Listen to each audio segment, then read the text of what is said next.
Are you trying to build the best team in Madden? Well, go today and avoid the packs and save some racks. Head on over, use code CC for 15% off. Here, and you guys are seeing a full gameplay today. I know it's post-comp, see my hands right here. Ooh, I'm not controlling anything. This was a weekly game I played on Thursday, and the main reason I wanted to bring this to you, because it's a different game, was after the patch recently, you know, it was like, oh, run commit is now, like, it would work now. So I thought, okay. So I made an idea that I wanted to run quarters 3 deep on defense all game to see how it really would work against stopping the run. And if, hey, you know, if I needed to, I could then, bam, run commit. Okay. So this is that game. This is that game. And I just want to walk through it. I'm going to watch it with you guys because at the time I don't really know what I was thinking too much, but I want to watch it back with you, give you guys what I'm seeing, even what I'm doing on offense, right? I know that this is this sort of has one of the feel of Thrones videos, right? It is inside the mind, but he does it all live comm way better than I can do that. But again, you guys like longer videos, so we're gonna do this. It's not gonna be something that we're gonna do too often, honestly. We may never do it again, but this was such an experimental game that I really wanted to cover, so we're gonna cover it and watch it together. So his run defense started out, it was pretty good, so he got us to 3rd and 2. So then I audible down in 2 strong close, and just to make passing easier, the spacing is a lot easier for me. I've been trying to lab up and use the strong Y-off formation you guys see here. Do a lot with it. It's got a really good stretch. It's got a dive. And the passing plays out of it, I don't hate. I don't truly hate. But it is a very heavy run scheme. And when I need to pass out of it, I can audible down into strong close, as you guys saw. That's one thing I like to do. It's also in the main playbook I have. So if someone happens to really just be able to stop me doing this, I can go back to what I feel is more my main offense, right? My main offense. I love formations where I can pass and run out of. I love formations where I can dictate what you run on defense, and that is normally these 3-4 formations. So like right here, 3rd and 1, we flipped play, and I know why I flipped play, because I wanted to get away from the guy who was lit up. And if we do that, bam, we can throw the RPO on the stretch there. Learning how to actually throw the RPOs on stretches and stuff is such an advantage. Because a lot of these really good run defense people use are man run defense, which is why I like this formation, because I have the RPO there. So again, we're going back into strong close. Very, you know, the setup we'll run here is pretty basic. He does not cover fullback on the flat route. Sometimes I would wheel him. Sometimes we just leave him on the flat route. He's just open there. We throw him. Okoye is just faster than Pat Tillman. Only reason why. So we get the 7 points. But at this point, when you're playing, this is game 1 of Weekend League. When you're playing Weekend League, you know and you understand that at a certain point, things are going to be easy games, right? And how to identify, is this an easy game or a hard game? At this point, I felt like, hey, you know, this is an easy game. This is going to be an easy game. But I, you know, was really hoping that I was going to run into a runner, test out this theory of how I could use quarters 3 deep. The main thing I was labbing with quarters 3 deep, because I didn't go into it blind. I went into practice mode and I did a lot of labbing. Was figuring out how to stop some of the more popular runs with it. So I figured out how to do that. And was okay, so he came out in I-Form Pro. I was like, okay, I didn't lab up against I-Form Pro. I didn't. Okay, so, you know, we'll figure this out. We do our subs. We come out in this 3 deep blitz, which I like. A lot of times we're just pressing, or we're doing global shifts, stuff like that. So again, right here, I was trying to play for the stretch, the strong side, and he motion hike there. I wasn't expecting. So okay, so he's first play, he's passing an I-form. Like, okay, so maybe this is good. So again, we try to set this up, and I know one big thing I'm gonna have trouble with is dive. The stretches aren't the biggest problem, but dive is, and he just crimps us. So immediately at this point, I was like, this is a bad idea. Why am I doing this? Legitimately, why? It's an easy run to stop for the most part. We've probably stopped it plenty of times. If we were in a normal defense, we probably stop it. I didn't run commit. And the reason why I didn't run commit is because he passed on first down. So he's already setting me up to say that, hey, he doesn't have a tendency to always run on a case like this. And if someone is not always going to run, I can't always run commit. You just, because I'm not giving up a free touchdown. I would rather give up a free touchdown with you running the ball up the gut than run committing and having you pass, get one. So we don't know we don't know him yet. I don't know him at all. So again, we're just going to do the same thing, even though this formation really didn't work so well for us. On our first drive, it did not work very well. We're still going to go back to it, try to reestablish it and see what he's going to do. So we run the stretch. He comes out in this set here. We look at the dive. And it's just a pretty basic dive. That dive doesn't really pop a lot, but I'm thinking first downs. I want first downs. So right here, I'm trying to set stuff up to see what he's in and what I can do here. Nothing crazy, just a regular pass. Maybe he was in the cover 2 and he was, but I was hoping maybe he was in cover 2 sink. Maybe, but he wasn't. So honestly, a bad play call. That was a bad play call. There was no reason for me to do that. There was no reason for me to, I didn't even really read the field. So right here we get unlucky. I was unlucky. Sheldon Rankins, I think that was, if I recall, coming at us. Who was it? Rankins? Yeah. I was like, how did he get there? So now he's actually like really shifting and doing different things. So I'm still going to set up what I want to set up here. We got crossing routes. We've used Torrey Holt. He has playmaker. So I'm trying to make sure that I can do something with him there. And I know I was thinking, I got to playmaker him up. I got to playmaker him up. And I just didn't. And we honestly made a bad set of play there. There was probably stuff open. We should have playmakered earlier, and we didn't. And now he puts us in a 4th and 6. And I'm already thinking that I felt a pretty easy touchdown on drive 1. You look back at it now, we were fortunate. It was a bad adjustment by him. It wasn't that we outgamed him. So right here, we're going to go back to this, and he's just going to leave this open. And we had it way earlier than that. The fact that I didn't throw that crossing route coming left to right is embarrassing at that point. We got very lucky and very fortunate. So while his 7 points came on a dive of us labbing at this point, our 7 points didn't really come on the best stuff either. And right here, I felt like I was going to be able to hit him deep down the sideline. Might have been able to. And I never even looked up the middle. I never looked at the fullback on the angle right there. So it really hurt that we missed that. He blitzed the house. I never even saw it. I didn't even think he would do it. He hasn't done it yet. He's outgamed me there. So now I've got this in my mind. And at 2nd and 18, I'm not trying to pick up 18 yards. You can't try to pick up the 18 yards there. You know you've got 2 or 3 downs to get the yards. Let's just move the ball forward. So again, we just throw a real basic route. We pick up 8 yards. Good. 3rd and 10. I can handle 3rd and 10. 3rd and 10 is manageable. It's a very plausible down. We run into it all the time. So what we did here differently was we put Torrey Holt there on the curl. The reason was so we could playmaker him if need be. And again, we could have done something with him, but yet he leaves no spy. We have Vic. We wait. We clear. We run up. No problem. And he probably should have clicked off or something on his Tillman 100% there, because his stick isn't going to be able to keep up with our Vic at all. But right here, he comes out in a nickel or a over G look. I know that that's an easier formation for me to run on. Bam. So I'm just going to, it was over G. It looked like I'm just going to be able to take that straight outside. Bam. Even to the strong side, I have no problem with that. Right. It's not necessarily a touchdown, but I'm not going to get hit in the backfield unless something really goes wrong. I'm going to be able to move the sticks, probably move the chains 10 to 15 yards. But instead it goes for 6. Okay, so now we've had 2 drives. We've had 2 scores for us.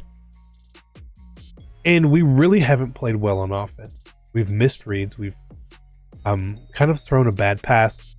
And both of our touchdowns came on big plays when our opponent made a mistake. Now we are capitalizing on the mistakes, right? But we are not out gaming him. He's literally giving us the points and we're taking them.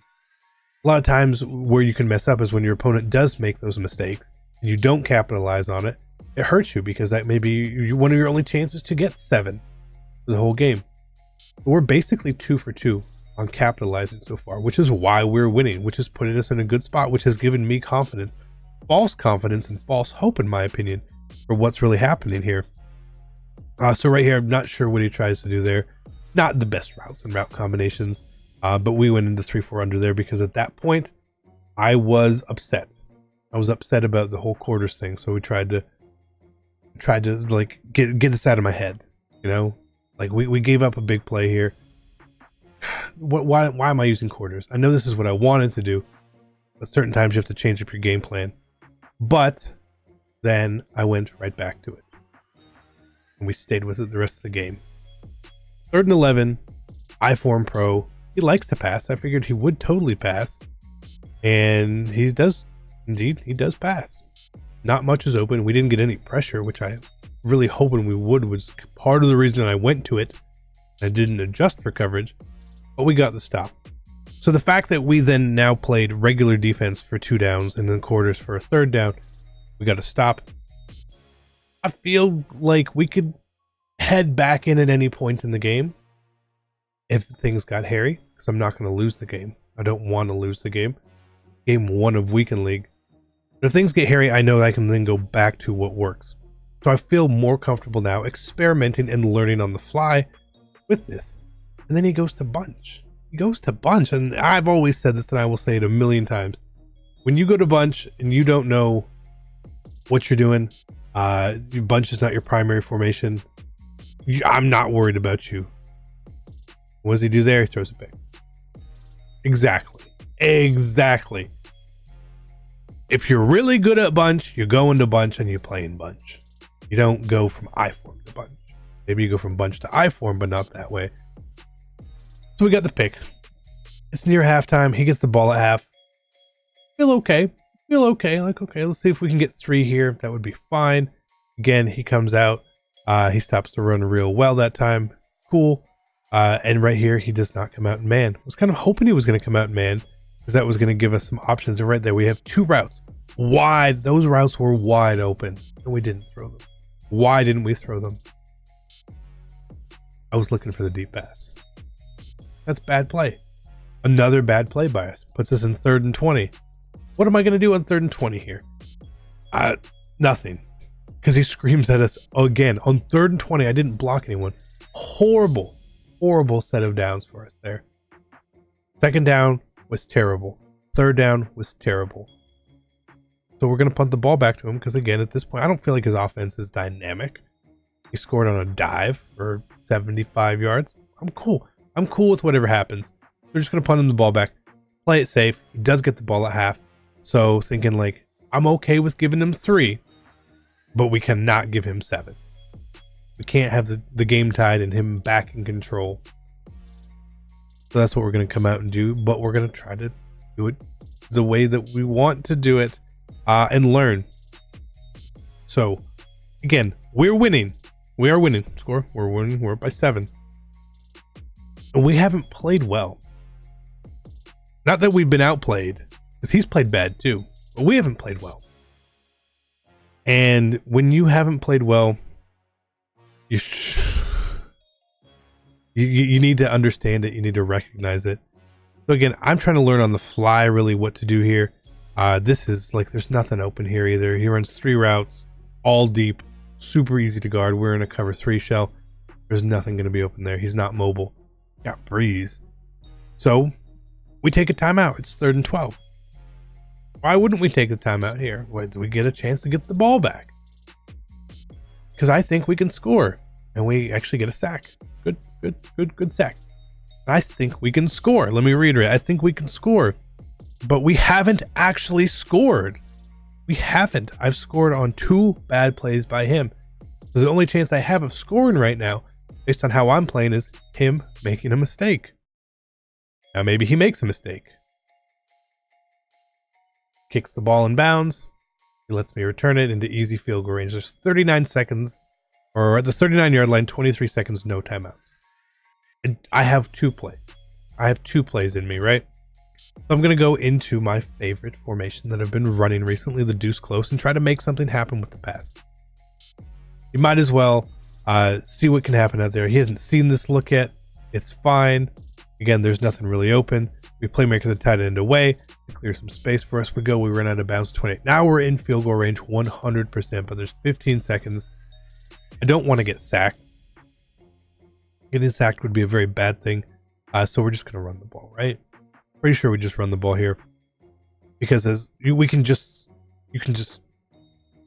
spike it. You can just hurry up and spike. You lose no time in mutt. It's exactly what we do. Wait for the clock to go down to 3. And we can spike it, and now we're going to have a 10-point lead. So again, all of our points have come off of bad decisions by him. All of them. Didn't cover the flat. Bad decision, we took advantage of it. Him coming out in over G versus a heavy run formation. He made a mistake, we took advantage of it. Him punting the ball in bounds in the middle of the field. He made a mistake, we took advantage of it. Outside of those plays, those 3 plays, we have really done nothing. We've done nothing. He hasn't done anything either. He's only got 7 points on 1 play. He hasn't driven on us. So I'm confident. We're up 10. He gets the ball. And all I can think in my head is like, we get a stop and a score here. This game is done. This game is done. If he is down 3 scores, I'm not even worried. I'm not even worried. So I'm going to play more relaxed now at this point. Because in the heat of the game, I'm overconfident. And I watched the game back before doing this, and I know I was overconfident. You couldn't tell. The way I played this half, I was overconfident. I just was like, there's no way he's going to beat us. There's no way. I don't think he's done anything. So he comes out in this single back wing slot here, right? Again, not much going on there. He tries to throw the ball. Another bad pass. Every bad pass like that just boosts my confidence. I'm not going to lose the game. If you really feel like that is a good pass, that is the pass you need to make. I'm not scared. I'm not scared. So here he runs. We blow it up. I haven't played this formation yet. Really just a guess on what happened. That formation, that run versus what we were doing, it was just a bad combination for him. Cool. 3rd and 9. 3rd and 9. He comes into this. Far, pro, near, and he runs basically into the fullback. And he drafts him kind of like a NASCAR. I was like, okay, that felt really weird. Felt like he should have stumbled. Not worried about that. That was just not worried about that at all. Because then even here he comes out to pass again. Just another bad pass. Again, confidence goes back up. I feel like he got a lucky first down. He threw another bad pass. That's 2 bad passes this drive. What is there to worry about? Why would you worry? And again, look at this. Again, he does it. And I'm trying to control Ed Reed, and we give up a bunch of yards to the same run, which I can't understand what's happening. I have no idea what's happening. I'm so confused watching it. And then I remember at this play, I felt kind of relieved because it was Alvin Kamara in the game and not Bo Jackson. He doesn't throw the route there again. It was good defense by us, not great defense. He had the short wide open. He didn't take it. 2nd and 16. He comes out here again. He just passed on 1st down. He's going to pass on 2nd down, right? Nope. Just runs the ball again. Again, drafts the players. Sort of like throws my team for a loop. It's like they almost, that hesitation or that timing that he has with it, it's throwing me off. Because again, I'm expecting him to not make it out of there. Despite happening again. And he houses the ball. So on a drive, 2 bad passes. 2 bad passes. No punishment. That's a 3-point game. And I should have probably adjusted more for what he was doing. Did like to pass on 1st down. He didn't pass as much on 2nd down. but I didn't know. Again, overconfidence. This is what overconfidence gets you into. A game that if you were playing it smarter and better is probably an easier win. This is now a game. If he stops me, he can take the lead. And you can already tell at that point, that exact thought has popped in my head. I need to score. So instead of going into my offense that I've been labbing and trying to work on and honestly make it work more than it is working, I go back into what I know I can run, what I can do. I can force the hand. I know how the blocks work. I know how I can run against formations, the spreads of linebackers, the spreads of D linemen, and make this work for me because I need points. Once we're in a one-score game, I don't want any part of it. So that's exactly what I'm doing. And it's a lot of running here because he's coming out in these unbalanced looks. It really helps. Saquon's tired. We put Bo in. Very smart.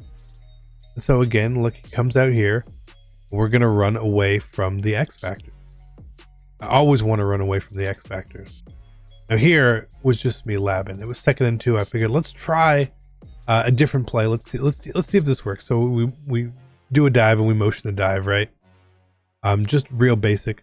We get the one-on-one there. So okay, I logged that in my head that we could do this. Not necessarily in this game, but in future games. Okay, this pinch line spread linebackers look is going to be there's a different way we could take advantage of it. We could hold something in our back pocket potentially here. So first down, we try to run bench and we get crossbody inaccurate. He played man. I didn't think it was going to be in man. I thought he was going to be in cover 2. Okay, is what it is. I'm not upset about that. Again, right here, I see him over there. I want to be going against him. And what we did right there, there's a little hesitation to make sure that the computer blocker went and was able to pick him up instead of running ahead of our blockers, which is always a really, really bad idea. But when I see that middle linebacker come down, it normally means one of two things. A, he's in a cover 4, like a cover 4 quarters where he may be blitzing. Or B, he's in man coverage, maybe a man blitz. That linebacker shot down on the line at the beginning of the play. So you let me know what you were doing. He does this sort of look.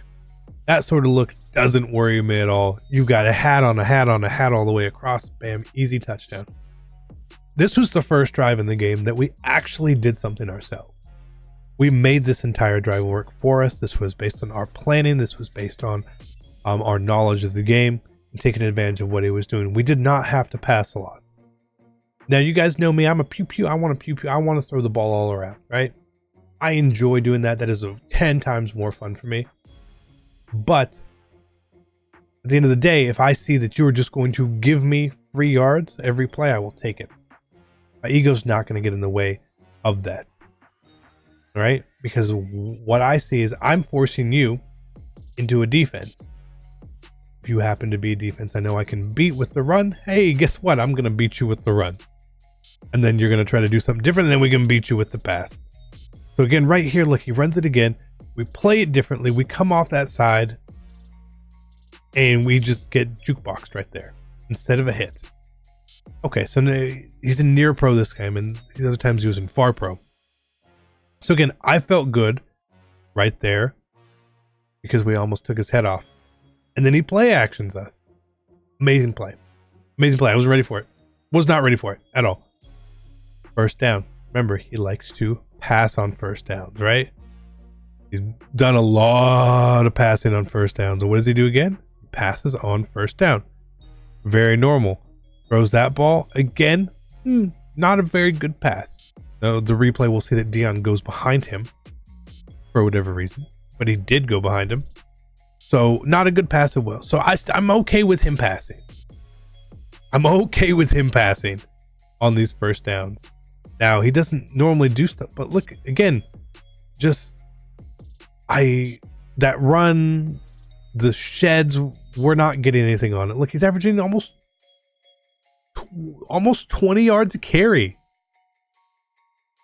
It's safe to say this isn't working very well for our defense. but it's also just big plays randomly. Like that good first down pass, right? You guys see, you pick up on this real easy too. Second down, what's he going to do here? I don't remember, but I'm going to assume it's a run. It is a run, and this time it is a different run. Okay, cool. That one only 2 yards. No worry, no fear of that breaking for a touchdown, so I'm okay with that. And he even knows that as well. I guarantee he logs that in his memory. This is not that like that. Okay, don't do that one again. The other one is popping real hard for us, right? And so this time he does one more up the middle, gets more yards there. Cool, right? Good play. That's a good play. First down. What does he do on first downs? What does he do on first downs? He passes. No, not this time. He runs. Okay. But look at this. And the key too. Look at the clock. It's the 2-minute warning. He has played this as slow as possible. He doesn't hurry up. It's a 2-minute warning, and he has all his timeouts. So in his eyes, he probably feels okay. You gotta feel a bit okay. He needs to stop. And all I can think of right now is every little stop, every extra down we can get him to is just time off the clock, because I'm watching and he's not urgent at all. And I feel like we ran commit on that play. It's just fine. So again, now he's down 3 with a stop. The game's over. You know, because I'm having trouble stopping him. And let's be honest, if he stopped me, right, and we punted him the ball, and he's down 3, I'm not coming out in quarters. The experiment is done for at that point, because I don't know what to do. I don't know how to stop him in these formations he's running. I did not lab against them. I have since gone back into the lab to look at how to stop them, to do this. But at this point now, so I would have gone back into 3-4 or something. So right here, he comes out in 4 down linemen again, unbalanced. We're in a symmetrical formation. It makes my job easy to just say, run towards that side, and we do that. We pick up big yards. Again, it's not that he's playing bad. Maybe he is on defense a little bit, but he's not giving me trouble now that we've gone to this symmetrical look at a deuce close or at a ace close. Makes it easy. Right here, he goes back into what would then be even numbers, right? It's 3-4 odd maybe. He does a much better job against us. Okay, right? So now then he's going to go into it again. And he hadn't called timeout. So I'm like, oh, I'm just going to run the ball again. Maybe he won't call timeout. And then he did. With 38 seconds left. Now, I'm a firm believer you got to call your timeouts. The same 30 seconds can save anywhere, but you don't know what I'm going to do. What if I throw you a pick? Then you would have had even more time on the clock, you know? So instead, right here, I could tell he wanted to blitz. It was that look. He brought up the safety. We passed it to Gronk real quick. I tried to go down. I tried to give myself up. And Gronk dove in the end zone.